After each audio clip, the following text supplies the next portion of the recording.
नमस्कार छात्रों, आज हम यहाँ पर सामान्य हिंदी का एक बहुत ही मोस्ट इम्पॉर्टेंट टॉपिक करने वाले हैं। टॉपिक का नाम है क्रिया पक्ष। काफ़ी सारे छात्रों ने इस टॉपिक के लिए डिमांड की थी, तो आज मैं आप लोगों को यही पढ़ाने वाली हूँ।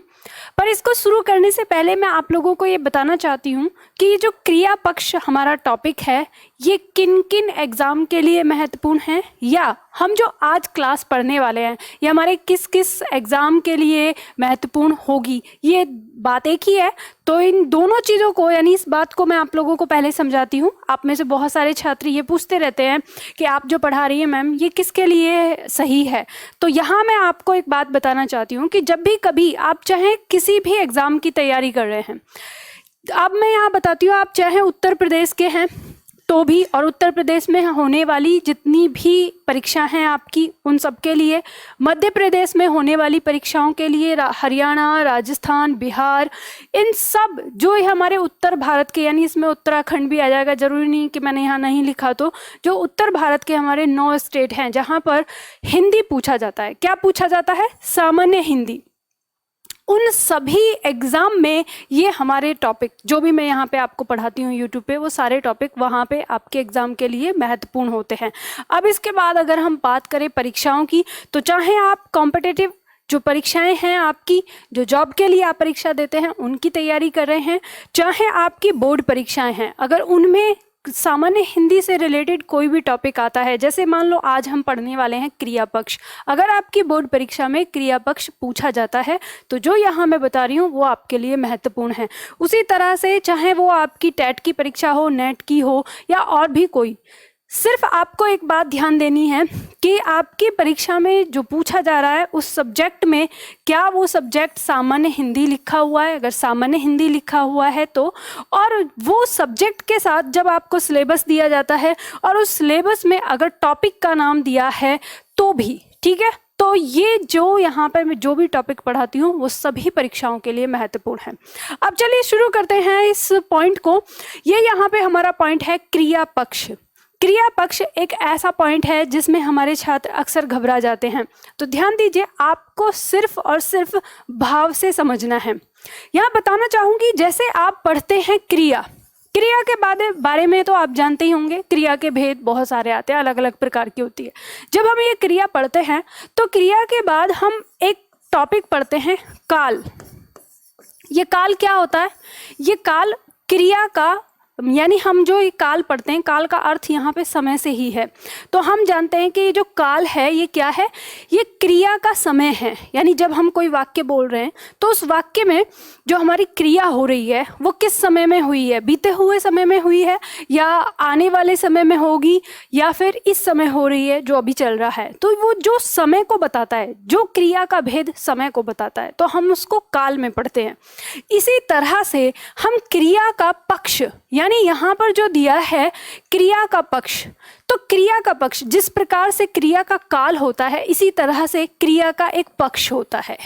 तो हम इसी के बारे में जानेंगे। तो ये क्रिया का पक्ष क्या है? अब इस क्रिया के जिस रूप से क्रिया की प्रकृति का पता चले, या कहें क्रिया के मनोवृत्ति का पता चले, तो यही चीज़ आपको समझनी है कि यहाँ पे क्रिया की प्रकृति कैसी और मनोवृत्ति, तो वही उसी आधार पर वो क्या कहलाता है? क्रिया का पक्ष कहलाता है। तो इसके बारे में हम पढ़ने जा रहे हैं। तो ये बात आपको समझ में आ गई होगी, जिस प्रकार से हम क्रिया का काल पढ़ते हैं उसी प्रकार से ये जो पक्ष है ये क्रिया का एक पक्ष है। और ये पक्ष हमें क्या बताता है? जैसे हम इसकी परिभाषा पे अगर ध्यान दें तो यहाँ देखते हैं कि क्रिया के जिस रूप से क्रिया की प्रक्रिया, ठीक है, क्रिया की प्रक्रिया। अब आपको ना शब्द को समझना है, आपकी परिभाषा में ही वो चीज़ लिखी होती है। अगर आपने परिभाषा को अच्छी तरह से समझ लिया तो आपको सारी चीज़ समझ में आ जाती है। तो क्रिया की प्रक्रिया, अब ये बात जानना है कि ये प्रक्रिया किस बारे में बात कर रहा है। तो अर्थात क्रिया का व्यापार। अब ये भी ऐसा शब्द आ गया कि जो हमें नहीं समझ में आता, यानी आपको किताबों में ये जो हमारी क्रिया पक्ष है, ये या तो क्रिया की प्रक्रिया या क्रिया का व्यापार, ऐसा शब्द देकर आपको बताया जाता है, पढ़ाया जाता है। हमें नहीं समझ में आता कि अब क्रिया की प्रक्रिया क्या और इसके व्यापार क्या, तो इसे समझने की कोशिश करो। ब्रैकेट में दिया है पहलू, स्वरूप, भाव या प्रकृति। किसी भी नाम से आप जानिए, जिस नाम से आप इसका सेंस समझ सकते हैं, जिस चीज़ से यानी क्रिया का पहलू क्या है, क्रिया का स्वरूप क्या है, क्रिया का भाव क्या है जो बता रहा है, उसकी प्रकृति क्या है, उसकी मनोवृत्ति क्या है। ठीक है, तो ये इसकी प्रकृति और उस भाव को आपको समझना है, उसका बोध जिस से होता है, जिस प्रकार से होता है, तो हम उसी को क्रिया का पक्ष कहते हैं। अब जब हम क्रिया पक्ष की बात करते हैं, इसके भेद की, तो हम कहते हैं इसके प्रमुख 5 पक्ष हैं, यानी 5 पक्ष हमने दिए। और इसके 5 पक्ष कौन कौन से हैं यहाँ दिए हैं। अब आपके एग्जाम में प्रश्न कैसे आता है क्रिया पक्ष से, सबसे पहले उस बात को समझते हैं। तो आपके एग्जाम में यहाँ से प्रश्न आता है, आपको कोई वाक्य दिया होता है और वाक्य देने के बाद आपसे पूछा जाता है कि इस वाक्य में क्रिया का कौन सा पक्ष है, और आपको इन 5 में से कोई 4 ऑप्शन उठा के दे दिए जाते हैं। आपको उसे समझना होता है, बताना होता है कि इनमें से कौन सा पक्ष इस वाक्य में दिया है। तो हम उसी चीज को समझेंगे यहाँ पर। अब इस बात को आपको ऐसे समझना है कि ये 1 से 5 तक जो प्रकार दिए हैं, जैसा इनका नाम है वैसे ही इनका भाव होगा, यानी हम इनके नाम से ही उस चीज को समझेंगे। जैसे अगर हम बात करें 5 पक्ष हैं, तो आरंभ द्योतक पक्ष, पूर्णता द्योतक पक्ष, सातत्य बोधक पक्ष। अब सातत्य बोधक या फिर इसको दूसरा नाम दिया गया है प्रगति द्योतक पक्ष। ठीक है, स्थिति द्योतक पक्ष। अब ये 5 प्रकार, और चौथा इसमें जैसे नित्यता द्योतक पक्ष। ये 4-5 प्रकार हमारे दिए हैं। इनको एक एक करके पढ़ते हैं वाक्य प्रयोग से कि कैसे हम इसको समझ सकते हैं। तो चलिए देखिए समझते हैं। सबसे पहला पॉइंट है हमारे सामने यहाँ पर आरंभ द्योतक पक्ष। आरंभ द्योतक नाम से सीखना है आपको। आरंभ, आरंभ का मतलब होता है किसी चीज की शुरुआत। कहने का मतलब यह है कि जब आपको किसी वाक्य में किसी शब्द की शुरुआत होती हुई नजर आए, या आपको ऐसा भाव मालूम हो कि इस वाक्य में जो क्रिया है ना वो अब शुरू कर दी गई है, अब वो शुरू होने लगी है, तो वहां पर ही भाव हमारा क्या आएगा, वो आरंभ द्योतक पक्ष कहलाएगा क्रिया का। परिभाषा भी क्या कहती है, क्रिया के जिस रूप से क्रिया के आरंभ होने का बोध होता है उसे आरंभ द्योतक पक्ष कहते हैं। उदाहरण देखेंगे यहाँ पे, जैसे दिया है कि दीपक अब दौड़ने लगा है। जैसे ही आप इस वाक्य को पढ़ते हैं आपके मन में भाव आता है कि उसने ये काम क्या कर दिया है, अब शुरू कर दिया है। दीपांशु अब किताब पढ़ने लगा है, तो यहाँ पर पढ़ने लगा है, किताब पढ़ने का काम क्या हो गया, शुरू हो गया। बच्चा स्कूल जाने लगा था। अब देखो यहाँ पे हमने इन दोनों वाक्यों में देखा, ये तो वर्तमान समय को बता रहा है, लेकिन अब हम यहाँ देखें बच्चा स्कूल जाने लगा था, ये किसको बता रहा है, भूतकाल को बता रहा है। लेकिन भूतकाल में भी क्रिया का पक्ष कौन सा है, तो क्रिया का पक्ष की उस समय जब भी ये काम हुआ होगा, जब भी ये क्रिया हुई होगी, उस समय काम जो है वो क्या हो गया था, शुरू हो गया था। नेक्स्ट वाक्य आपका दिया है कि रवि कल से हिंदी पढ़ना शुरू करेगा। अब काम क्या होगा, काम तो होना है, आने वाले समय में शुरू होना है, लेकिन हम क्रिया का पक्ष अगर इसमें देखें तो क्या है, काम आरंभ हो जाएगा, आरंभ होने का दिखा रहा है, तो क्रिया का कौन सा पक्ष होगा, आरंभ द्योतक पक्ष कहलाएगा। ठीक है, तो इस तरह से आप इसमें पहचान सकते हैं क्रिया का चाहे कोई सा भी भेद हो, काल का कोई सा भी भेद हो, चाहे वो वर्तमान हो, चाहे वो भविष्य काल हो, चाहे भूतकाल हो, आप आसानी से पहचान सकते हैं। जिस वाक्य का भाव आपको शुरू होता हुआ दिखाई देगा आरंभ द्योतक कहलाएगा। नेक्स्ट देखते हैं यहाँ पर नंबर 2 कहता है पूर्णता द्योतक पक्ष। अब पूर्णता द्योतक आप इसी से समझते हैं, जो पूर्णता को बताता है। परिभाषा क्या कहती है, क्रिया के जिस रूप से क्रिया के पूरी तरह समाप्त हो जाने के बारे में पता चले यानी बोध होता है, उसे पूर्णता द्योतक पक्ष कहते हैं। यानी क्रिया का पूरी तरह से हो जाना आपको पता चलेगा यहाँ पर। तो आप देखेंगे इसमें वाक्य का प्रयोग करके, वाक्य यहाँ पर देखते हैं। पहला, वह क्रिकेट खेल चुका है। खेलने का काम क्या हो गया, फिनिश हो चुका है, समाप्त हो गया है, कार्य क्या हो गया, पूरा हो गया। उसने मेरे घर पहुंचने से पहले खाना खा लिया था। उसने मेरे घर पहुंचने से पहले ही खाना खा लिया था, क्रिया क्या हुई, समाप्त हो चुकी है। सारिका ने वह पत्र पढ़ लिया है, काम समाप्त हो गया, यानी पत्र पढ़ लिया गया। शिक्षक ने कल ही पूरी किताब पढ़ा दी थी, काम क्या हुआ, समाप्त हो चुका है। तो इसमें चाहे आपका वर्तमान है, चाहे फिर आपका भूतकाल है, जो भी यहाँ पे दिया है, काम क्या है, समाप्त हो चुका है। अब ये भी ध्यान रखना है, पूर्णता द्योतक पक्ष जो है ये आपका, इसके उदाहरण जो आपको देखने को मिलते हैं या तो आपको पूर्ण वर्तमान काल के मिलेंगे या फिर भूतकाल के मिलेंगे, ठीक है। तो इस तरह से आप इसमें पहचान सकते हैं। अब आगे बढ़ते हैं, अगला पॉइंट देखते हैं। अगला पॉइंट हमारा आता है नंबर 3। ये कहता है सातत्य बोधक या प्रगति द्योतक पक्ष, दो नामों से इसको पुकार सकते हैं, ठीक है। अब इसमें क्या कहती है, क्रिया हमारी कहती है कि क्रिया जिस रूप से क्रिया का लगातार यानी लगातार चालू रहना दिखाई दे। लगातार आप समझ सकते हैं, ये शब्द भी जो बना है ना सातत्य, ये किससे बना है, ये सतत से बना है। शब्द क्या है, सतत। सतत में क्या जोड़ दिया, या प्रत्यय जोड़ दिया। या प्रत्यय जोड़ देने से क्या बन गया, सातत्य बन गया। सतत का मतलब होता है लगातार। सतत शब्द का क्या अर्थ होता है, लगातार। तो आपको इससे याद रहेगा और इससे आपको कभी इसमें भूल नहीं होगी। और प्रगति शब्द का भी मतलब आप समझते हैं, जिसमें निरंतर वृद्धि होती जा रही है, प्रगति द्योतक दिखाता है। अब देखो इसमें उदाहरण देख सकते हैं आप, जैसे शब्द दिया है सुनीता अच्छा गा रही है, तो काम क्या है आपका, लगातार होता हुआ दिखाई दे रहा है। गा रही है, अच्छा गा रही है, ठीक है। ऐसे ही निखिल उन दिनों बहुत खेल रहा था, तो काम उस समय क्या था, चालू था, लगातार चल रहा था। उन दिनों बहुत खेल रहा था निखिल, ठीक है। तो यहाँ पे आ गया। जैसे अगला पॉइंट है, आशीष आजकल कॉलेज जा रहा है।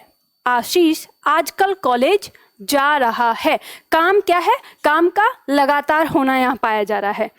नेक्स्ट पॉइंट आपका इसमें दिखाता है, जैसे देखिए हम, और सुबह से गर्मी बढ़ती जा रही थी। सुबह से गर्मी बढ़ती जा रही थी, इसमें क्या है, काम की प्रगति दिखाई जा रही है, बढ़ती जा रही है, निरंतर लगातार होता जा रहा है। भारत की नदियां सूखती जा रही हैं, लगातार काम होता जा रहा है, प्रगति होती जा रही है उस काम में।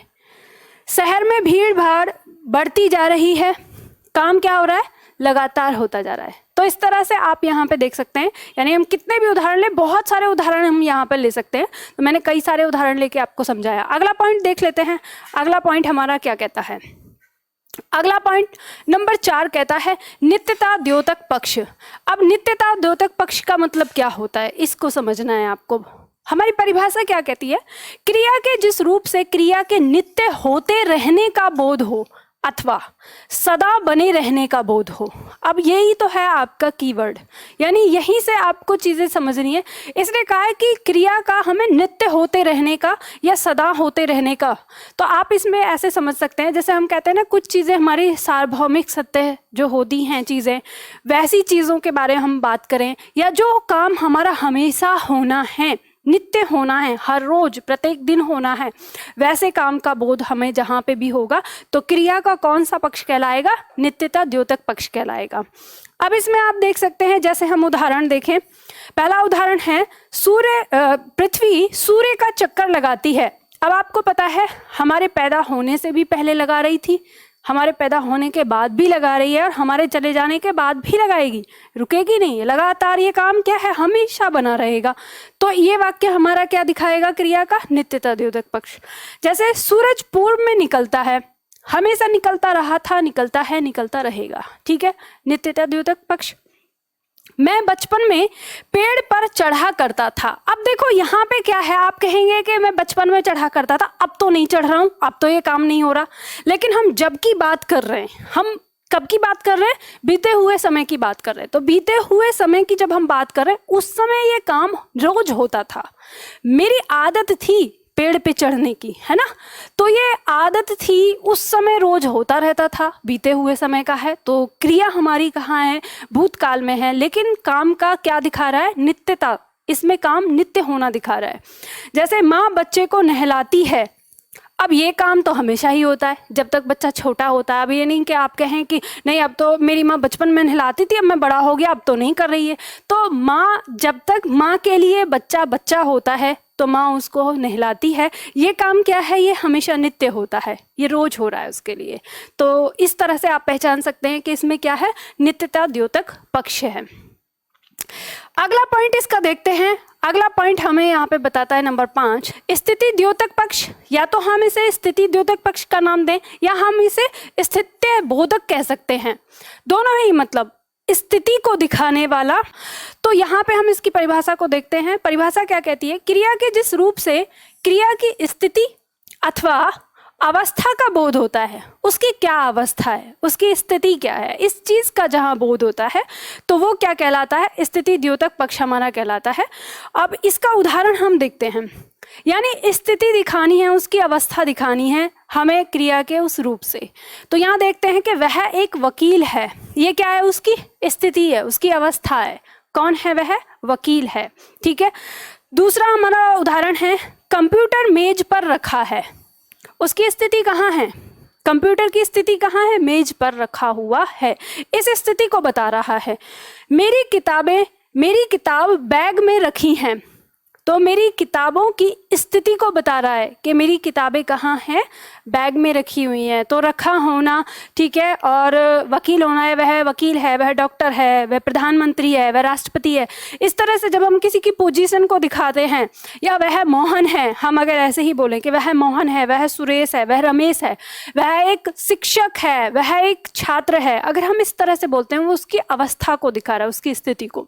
तो वो सारे हमारे शब्द किसके अंदर आएंगे? स्थिति द्योतक क्रिया का पक्ष कहलाएगा। तो क्रिया के पक्ष बहुत आसान हैं, आपने इनको समझा। जल्दी से एक बार इनकी शॉर्ट ट्रिक आप देखिए कि कैसे आप इनको समझ सकते हैं। जैसे हमने यहाँ पर देखे 5 प्रकार के हमारे पक्ष होते हैं। क्या है इनमें? कुछ भी नहीं है। ये हमें डराते हैं, बस आपको इनको पकड़ के रखना है इनके नाम से। आरंभ द्योतक पक्ष, क्रिया का वह पक्ष जो क्रिया के शुरुआत को दिखाता है। पूर्णता द्योतक पक्ष, क्रिया का वह पक्ष जो क्रिया की पूर्णता को दिखाता है। सातत्य बोधक, सातत्य मैंने बताया, सतत मतलब लगातार, जो क्रिया के लगातार होते रहने को दिखाता है। ठीक है। नित्य द्योतक, ये क्रिया का वैसा पक्ष जो क्रिया के नित्य होते रहने को दिखाता है कि वो हमेशा रहेगी, यानी शाश्वत है, हमेशा होने वाली। और स्थिति द्योतक जो क्रिया की स्थिति को दिखा रहा है कि क्रिया किस अवस्था में है, यानी उसकी अवस्था को दिखा रहा है। तो यहाँ पे हमें समझ में आया क्रिया पक्ष ये आपने। तो उम्मीद करती हूँ आप लोगों को ये चीज़ बहुत अच्छे से समझ में आ गई होगी। अगर समझ में आ गई है तो अब इस वीडियो को जल्दी से लाइक कर दीजिए, शेयर कर दीजिए। जानते हैं ना हमारा उद्देश्य क्या है? हम लोगों का उद्देश्य है हिंदुस्तान के हर बच्चे को हिंदी में इंटरेस्ट जगाना। तो मेरे इस उद्देश्य के साथ आप अपना काम भी ज़रूर करिए। और आपका काम क्या है? आप ज़्यादा से ज़्यादा इसको शेयर करिए और ज़्यादा से ज़्यादा इसे सब्सक्राइब करवाइए, ताकि हमारी आने वाली वीडियो सब लोगों को मिलती रहे। तो उम्मीद करती हूँ आप लोगों को ये पसंद आया होगा। कमेंट करके ज़रूर बताइएगा अगला वीडियो आपको किस टॉपिक पे चाहिए, वो भी मुझे बताइए। तो आज के लिए इतना ही, मिलते हैं फिर अगले वीडियो में अगले टॉपिक के साथ।